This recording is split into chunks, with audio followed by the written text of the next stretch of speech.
So puta madre, and welcome to the Geeks and fucking Joysticks fucking podcast that I fucking fuck. Fuck you, YouTube. I know I'm not supposed to say suck. I'm not supposed to say fuck in the first minute of the fucking video, but I'm pretty fucking pissed. Felix and I were already 40 minutes into a goddamn episode when I had a blackout. So everything we said for 40 minutes has been erased and gone and dissipated in the fucking universe that is the internet. Now we have to start all over. Welcome to Review Roundup. This is not your fault. This is not my fault. This is Thor's fault. I don't know who to blame. That's the worst part of it. I don't know who to fucking blame. I'm your host, pissed off host, Enterprise. With me is sometimes my fucking friend. Still caffeinated Felix. So for a little bit of context, we're going through our winter Santa Ana wins, and they just fucked us in the ass. So I'm gonna run through these three really quick. Hopefully it's still entertaining for y'all. I'm not going to come with the same energy that I did 40 minutes ago, but oh well. First review is Power of the Dog, starring, I almost called him Kristen Cumberbatch. Well, Benedict Cumberbatch, you can. Kristen Dunst, and Jesse Plemons. This is a Netflix movie. Jesse, cabrón. What did I say? Justin. Okay, I changed his name.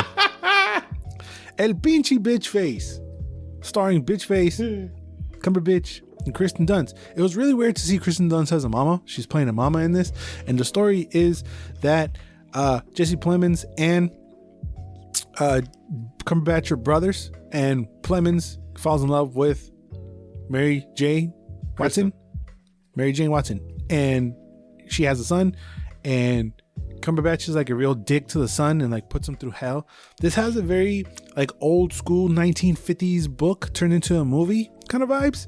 I rated about a 7. It's not, you're not gonna watch it feeling good about it. It's one of those really, really weird, okay, I got you, like what did I say before?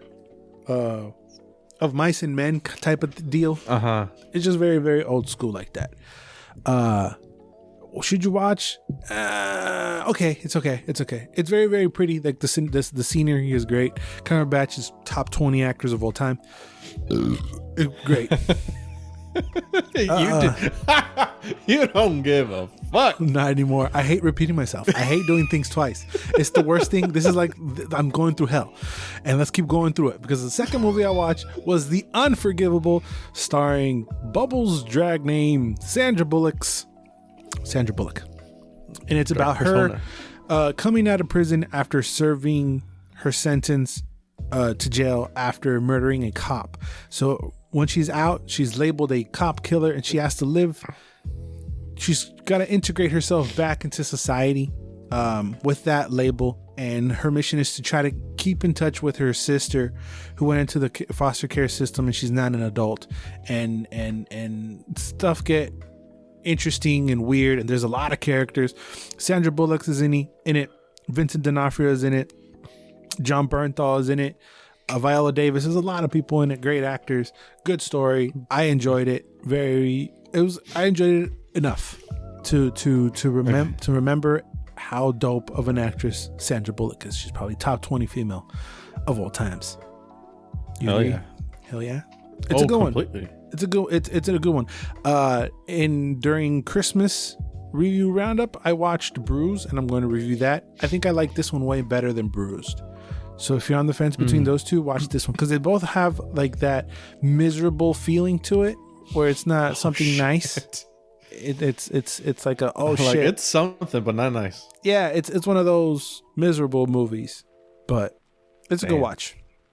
But what I definitely recommend, 150,000 million %, and I'm actually happy to re-talk about this one again, is Hit Monkey on Hulu. We were low-key... The thing I thought was a joke? Yeah, it feels like a joke. It's very much a joke. It's a hitman monkey, and it feels like a skit. The animation is like slowed down by 0.25%. It's weird, but it doesn't get in the way. It feels like it's supposed to be that. It's the art style of it. I love this. I love this series so much. Like a type of motion comic? Yeah, I love this series so much. And the story is about this American hitman played by Jason Sudeikis gets killed along with this monkey's whole tribe. And Jason Sudeikis attaches himself spiritually to this monkey, and now together they are tasked with taking down the Yakuza. So you see the monkey wielding swords, shooting guns, and he's a complete badass, taking down the whole Yakuza in Tokyo, which the setting of Tokyo is great. It's fantastic. It's bloody. The humor is like Jason Sudeikis being, what did I say? Ryan Reynolds. So it's Jason Sudeikis, Ryan Reynolds kind of humor. We're very, very pop culture jabs.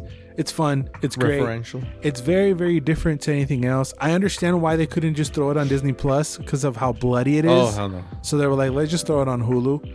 Está re mamoncillo. He did team up with Simon. Yeah, you said he did team up with Deadpool, so that makes this sense. Yeah. It's a fucking monkey. So he's going, and he's talking to people, and people are like, he's a fucking monkey. I don't know what he's trying to say. But the spirit can speak monkey, and there's a scene where there's a spirit talking to another spirit who's talking to the monkey, who's talking to the lady that's translating what the monkey's saying. Fuck, it you is didn't say that, goddamn. It is fucking great. It's violent as all hell. There's guts and glory and blood. I really, really enjoyed it. I can't wait for season 2. My girlfriend Olivia Munn is also in it. George Takei is in it. There's mafia, there's Yakuza, there's political. It gets really, really deep as well. There's like some really heartfelt moments where you're like, fuck, like it hits you. You're like, shit. You feel what the monkey is feeling. And I've never felt what a monkey's felt before, but it's great. I really, really, really, really recommend Hit Monkey. 100%. All right, bruh. Okay. Your turn. We're going to get back into this discussion that we were talking about. Resident Evil, welcome to Racoon City, bruh. So this movie takes place in 1998, and it explores the origin story of the secrets of the mysterious Spencer Mansion and the ill-fated Racoon City. So, TLDR, they mashed the first, second, and Code Veronica games and do it poorly. Opposite of TLDR, this fucking stinks. It's horrible. Yeah, it's doggy doo doo. I became that guy at the movies in front of my girl, and 10 people heard me, and they weren't saying shit because they were getting context to the movie. We knew going in though. Oh yes, when we saw the trailer, we knew it. No one gave this movie a shot. No one thought, okay, this is gonna be good. We all went to the theater knowing this was gonna be a dog shit. We just wanted it. We were just so curious as to see how bad it could get, and I think it went the worst way because as you said, and as it blatantly is, a mashup of those 3 games. They missed opportunities, man. Like, why you do this? Why the fuck you do this, man? Like, just do what we want, and it's copy and pasting the fucking games. You have 8 fucking games. And they took the best parts of the games and twisted them to make it the worst parts of the movie. Yeah. The best part of the movie are the sets for real. So. Yeah. They captured the ambience of the feel, the ambience. Anything that has a sliver of the game, aesthetics. Anything that has a sliver of what the game feels and smells like, those are the best parts of the fucking movie. And that muzzle scene, the dark scene, that was good. It was okay. It was a little. But they didn't. But it went fucking nowhere. Right. They just didn't. It was actiony, but yeah, but no. It was a good moment, but.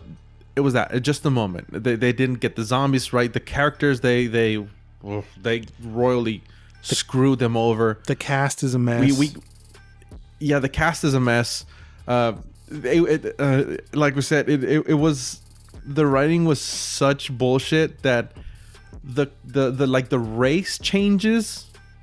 They changed the race of the characters with the casting, and that was forgotten immediately when they started talking. Like, people got over that so quickly because they fucked up royally in every other facet of the making this movie that it was like, okay, Jill Valentine is black, fine, that's fine. And the actress is great though. I saw her and I was like, okay, that's Jill. I get it a little bit. They nerfed her a little bit, you know. They since the trailer, every man, you said, right? What? Yeah, they made every male character an incompetent dumb fuck that needed saving from all the girls. So that got annoying. Even in that scene that you're talking about where Chris is being a badass in dark, who comes to save him? Jill has to show up and save him. Jill Valentine. And then that relationship between Jill and Wesker is weird. The actor who I thought should have been Wesker is not Wesker. Instead, it's fucking Philip Rivers on fucking roids, Tom Hooper, who doesn't look like him at all. I thought it was gonna be Neil McDonough. He gives me more Wesker vibes. I can even see him with the glasses. Oh, the glasses! I didn't even mention the first time. They made it such a fucking big deal with glasses. You have to fucking explain glasses to me? Just give him glasses. No, they gave a backstory. There has to be a reason for why he has to fucking wear glasses. No, there hasn't. None of it needs a reason. It just is. They even fucked the most basic thing of the movie, the zombie. They fucked them up. They weren't even zombies. They were like crazy people. Yeah, they looked terrible. They even managed to fuck up the first quote-unquote zombie encounter we get. Yeah. They have to explain. I'm still pissed off. They have to explain how zombie dogs become. They can't just be fucking zombie dogs. They have to explain why they're zombie dogs. It's Everything annoying. needs a reason. It's no mama's way. But they did crazy. But they did get some things right, like the fucking shit. Sets. The police station. Yeah, the sets, they're cool. Yeah. The police station was cool. Except the chief's office. That looked like a trailer. Yeah, that looked terrible. I don't know if you that and the STARS office, they were like construction trailers. I was like, what the fuck is wrong with this? Yeah, but the best part by far are the sets. The shot of going into the Racoon City PD police station was great. The basement was great. The mansion, even though you mentioned before, felt small, but still when them entering the mansion felt like an iconic great moment. What other? Except for the lack of Wesker. Yeah, even saying the bus driver and the bus and the burger felt everything that resembled anything like the game. We fucking loved, and that's what we wanted. They didn't do that. They made a fucking royal mess. Leon Kennedy is the best boring guy in all entertainment, all media of all time. He's fucking boring. Leon S. Kennedy is the most best boring character in all of fucking media, and that's how we want him. He's not cracky jokes. He's not a dumb fuck who doesn't know what he's doing. He is a silent badass, right? He might say something here or there. He's straight business. Nothing really phases him. He's cool. Everybody wants to be him. Everybody wants that fucking hair, you know, because he looks fucking cool, man. And the jacket, and he don't say shit. No, in this movie, let's make him a dumb fuck. So he's a dumb fuck, and he's a different race, and we nerf him, and he doesn't look like Leon except for the hair. Está guapo el cabrón. Ava in Georgia is fucking gorgeous, right? That's fine. I don't even mind actually the race thing. I don't care. But you nerfed him and you made him so fucking not useless. What the character is and useless. I don't want to play him as I want to play as him. You want to feel cool when you're playing as these characters, and they just made a fucking mess. They combined all these fucking movies. You have 8 movies if you do it right. Copy and paste the games. I can see the fucking games in my head. Way, it's so simple. You can get more movies out of them. You can get more money. Quests. You don't want money? Oh. Hey, Sony, you don't like money? Dyers, Mula, Feria? I don't think they even. I don't think they even made the money back. What was the purpose of it then? To piss us off? You know, I kind of feel like when Kim Kardashian is using a kimono and is disrespecting cultures without even knowing shit, it kind of feels like when they just took something. Oh, that's cool, right? Well, then you just like all that and just make a fucking mess.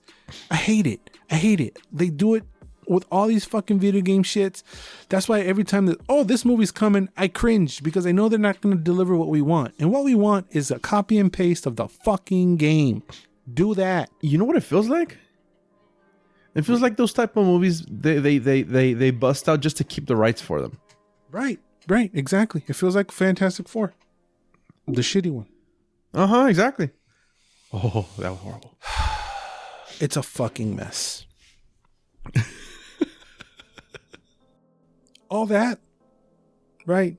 But then, sometimes, right? Actually, this is the first time ever. Not sometimes. Okay. But again, this is an opinion from someone on the outside. You'll get something that tickles your nuts, letting you know what could be, what could be if these creators and these directors gave a shit about what they're creating, sometimes, actually not sometimes, just this next time, right? You can see the love for the franchises that they're fucking getting all this money for, right? And that is the last review of La Semana, Arcane, origin title being Arcane League of Legends. Now, this is where we got cut off. I don't know shit about League of Legends, and you got cut off in the middle of your soliloquy explaining how much of a big fan and how much you love League of Legends. So proceed, my lord. Or start over. Okay, so I don't know shit about League of Legends. What about you? I do. Lore wise, I kind of know, but game wise, I got like heavily addicted. Like I'm talking about starting at 10 a.m. with my friends and stop playing at 11 o'clock all fucking day. Damn. For almost 2 months. That was my addiction with that game. Yeah. I kind of grew apart even more from my family. And the only thing that it made me stop was when I got an operation. Yeah. The only thing that made me stop was when I got an operation and I had to lay down on my stomach because I couldn't lay on my back or sit down. It wasn't an ass operation. My ass didn't got blew. Yeah, my booty hole didn't got blew out almost, but no, it was like a stroke of luck. But that made me quit cold turkey. It was like, okay, this has to stop, and I did. I haven't played it since, and I shit you not, I will never play it again because, goddamn, it was bad. Because it. Not saying the game is bad. My addiction was bad. Right. I mean, it's still going. You're talking about what? 10 years ago? I'm gonna lowball and say 5. No, Mom, it's 5. It can't be 5. See, wait, because I was still in college. That wasn't 5 years ago, homie. Oh my fucking god, sí es cierto, güey. That wasn't 5 years ago, bro. Hey, you just turned 30, homie. Like, holy shit, and you're not far behind. Check your shit, homie. So no, I'm almost 30. Wait, I'm 30. You are 30. Fuck, you're not me. I'm 30. Wait. So I don't know shit about the thing. So how much of the lore did you know? Because I did a little research, typing googlies. It turns out there's over 150 champions, aka characters you can pick in the League of Legends game. Correct? Yes. Is that how many there were when you started? No. They were like, so it just kept going. Half? Yes. Okay. I got hooked with one of them. That's not even in the series. Oh, okay. But some of the ones in the series were already there when you started? Yeah. Okay. Yeah, like main characters. So there's like 10 to 16 champions featured in the series. And what this series is, it's set in utopian Piltover. Did I say that right? Yes. And the oppressed underground of Zaun. Right? So the story follows the origins of 2 iconic league champions and the power that will tear them apart. Did you know these fools going in? The girls, yes. Okay, so they're pretty very main. familiar with them. They're pretty main in this. Okay, they're pretty main in the series. Again, we're coming from the perspective of someone who did not know jack shit about League of Legends, and you also have the perspective of someone who was a hardcore Asian kid stuck in a fucking internet cafe for 2 months playing this shit. So I love that we have these two perspectives. I adored this fucking series. I'm gonna tell y'all right now, The last 10 I gave out on this review shit was Joker. I don't think I've given one out since. This is by far a 10. This is all the points. This is winner. This is, I'm telling you right now, best show I've ever seen all year. I'm in love with it. Not enough for me to go play League of Legends because the gameplay of League of Legends MMO that just doesn't tickle my fancy. But I will watch as many seasons as they fucking want. I don't care. Anything you want to throw out, I'm here for it. I'm watching. It's my new favorite shit on Netflix. I'm diehard fan of the show.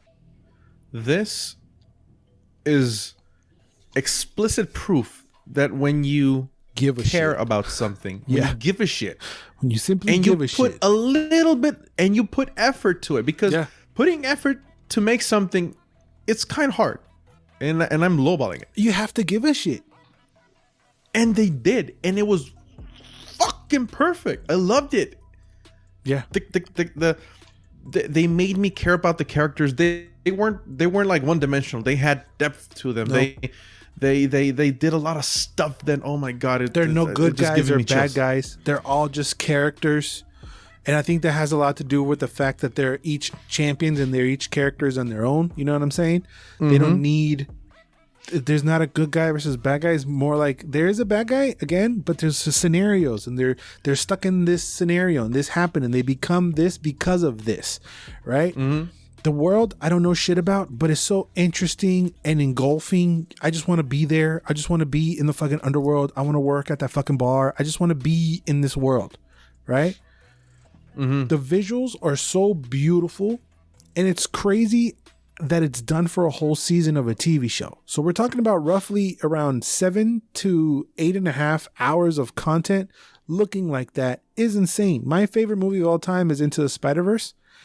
These visuals are right pretty close to that. And the fact that they did it for 8 hours is insane to me. And they need to win all the awards of all the stuff, of all the things, because it's beautiful, it's smooth. The action, the slow-mo, I just can't. I can't suck on its balls enough. I need bukkake of this fucking show. I just can't. Every time we close a show, I say, "But munch a bunch." With this, I would not care if that asshole had a nut sticking out of it. I would eat that shit. Okay. You're nasty. Wait, I get it. Oh, I had to sprinkle it in, but it. So when I went into it, I thought it was gonna be like what you said with Hemp Monkey, like a frame and half of slowed down, but no way. It was so fluid, so colorful, so interesting, visually appealing. It was amazing. Then we get to the characters. They were profound. They were like, it was like a plethora of shit happening to each. Yes, and they were so interesting. I mean, I didn't even know. Well, first of all, I just figured the out story something. is. Yeah, go ahead. What? You just figured out what? It just flew over my head. Like I didn't. Did I not? Was I not reading the fucking the credits? I didn't. Haley Steinfeld is fucking V. I didn't. That went over my head. The voice acting. Everybody did a tremendous job. Everybody knows exactly what they're doing. I'm not a fan of this lady, but she was great. Everybody was fantastic. Yeah, I've been watching Hawkeye, and that's why I recognize her. But it took me a minute. I was thinking, like, is that her? Then I had to wait for the credits. Yeah. But the story is that what was the story? I was gonna say? Basically how one of the characters becomes to be, but it's not revolved around that character. There's also so much stuff going on with other characters. There's magic involved. There's hierarchies and different what you would call it, classes. Social classes involved, and these people are like the fuchis, and these people are like the fancy schmancies, and then there's some Game of Thrones shit going on over here with like power of the fancies, and then there's underworld shit, and then we have this other underworld boss that did this shit, and we got kids, and there's so much, but it doesn't get overwhelming and overcomplicated that you're like, what the fuck's going on? It's very, very easy to follow, and it's so pretty that you just can't look away. And once when you're like, after you're like, oh shit, that's cool, a bomb, right? And then you got these fucking airboards flying that are sick. You're like, what the fuck? They're flying around. That's fucking sick. There's just so much to hold on to. It's violent as all hell. It's super harsh, right? Like, real shit happens and it's serious and emotional. You're like, fuck. All right. There were several episodes where I mean, I watched this during my commute to work. How could you? That's a disrespect. How do you watch this on the phone? But that's the thing. This just left me wanting to watch it again. That's how good this is. I want to watch it again. And I finished it, I'm going to say Monday morning.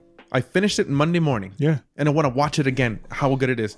And I think the naming is perfect. It's not named League of Legends. No. It's not named Jinx or Vi or... No. No, it's named... It's so all-encompassing, that name, that it is... It covers everything. Yeah. I would like to say. Again, there's no good versus evil. All that's thrown out the window. You just don't know who to root for either, right? You're like, okay, do I root for Jinx? Do I root for Vi? But Vi's kind of being a bitch. But Jinx is kind of a bad guy, but she's doing things because of this. And you're intrigued into trying to figure out the conclusion of the story because there's so much going on. It all comes together perfectly. It's a mess, but it's a good mess of characters. Like, they're all tangled and interweaved together. It's like, you can't like this one without liking the other one. It's great. Like, it's not one-sided. There's like a lot of different teams, you know. I really wish there was like a Fire Emblem of this or an Assassin's Creed, especially when Violet was running around and parkouring around the city. I couldn't not think of Assassin's Creed. Actually, I think they came out with spin-offs of League of Legends. I think there's going to be a fighting game, or it is a fighting game. It's not just the MMO now. It's a couple more games, different ones.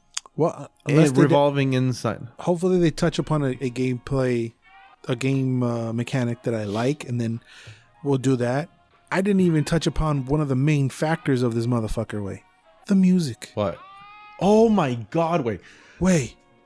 Okay. Wait. That's just on my Spotify, dog. I don't do that. Imagine Dragons, the intro when they're playing and they're featured in the thing. It's great. It's amazing. I giggled like in excitement. Yeah, because the song is bomb. I don't know why people hate Imagine Dragons. Because they got too commercial. Like the butt of every joke. Because they got commercial. That's I think since the shitty ass Suicide Squad song, they got a little commercial, and I think people liked when they were underground and shit. But then they did a commercial with LeBron, and then they had that one song, and then they did the other song, and then they all kind of sound the same, but there's so much feeling into their music. It's great. Like I talked about on the pod a couple weeks ago, last week, with the Video Game Award performance. It's great. It's feeling. It's great, right? When I saw them in the series, was perfect. Yeah, and the intro song is different, right? But I think it's sung by them too, right? Or no? Oh yes, yeah. That's all them. It caught me off guard because I thought it was sorry to cut you off, but it caught me off guard because when I saw the opening, it gave me like Daredevil opening vibes, like hard. Yeah, like it was slow motion. It was thing. Yeah, slow mo creeping up, and then boom, they come in and I'm like, oh my shit. Yeah. Okay, this comes with a bang. It's good. Now, is it safe to call you a fan of League of Legends? Not this, of the game, right? We established that. Yes. How much lore did they mess with, and did they change anything, or everything is presented as it is presented in the game? Like, did they Resident Evil it at all, or did they Cowboy Bebop it at all, or they just took what the game has given to them and expanded on that? I have to say that lore-wise, I'm not that cultured. Okay. Because I just went balls deep into the game. Okay. But from what I've heard, they did kind of tinker a little bit with it. Yeah. But for the better? Yes. Okay. As far as I know, yes, because this series is just amazing, and it made every sense. Yeah. It made all the sense in the world. And this wasn't in my radar. We didn't even touch upon any like trailers when this came out. No. I didn't think it was I didn't think what it was. So the marketing on it was terrible. Like, I thought it was like a trailer for the game. You know how they do those? Oh, and those are beautiful. And it looks just like this. So I thought it was like, oh, it's DLC or something. So I just like brushed it. And it's like, okay, it's on Netflix. And then IGN gave it a 10. I'm like, y'all motherfuckers crazy. But I'm going to watch it because it looks cool. And then we'll see. And I'm completely in love with it. And I read some comments of fans saying like, I'm glad that this introduced it to new fans. And new fans enjoy it. We enjoy it as fans as well. That's what the comments, most of the comments were saying. So they did it perfectly, where they brought in new people, didn't disrespect the old fans that have been there for a while. They showed stuff that they cared about. They expanded on the world that they love, and they brought in new people, shined a light on what needs to be shined, and they did it beautifully and perfectly. And I hope everybody else that wants to do anything video game related takes fucking note and doesn't just watch a review. Resident Evil the shit. Not only that way, but like Resident Evil, Doom. I can sit here all day and list off everything they fucked up on. But that'd be a sore day. But we only got a couple of weeks until left in 2021, and I don't want to spend the rest of the year doing that. Right? Mm-hmm. This is the best video game turned into movie series thing ever, right? This is easy to say. Oh, hands down. This is easy to say. I'm not overhyping it at all. I'm not. Watch this if you wasn't on your list before. Definitely watch it. It's amazing. It's magical. It's great. It's fantastical. And so are you if you guys stuck through this take 2 of the review roundup. Please like, comment, and subscribe. All that good stuff. Anything you want to say to the beautiful people, Felix? Happy holidays. Be good. Watch Arcane and have fun. Always and forever do you. Really, really fast outro because I'm afraid. Bye-bye. Bye.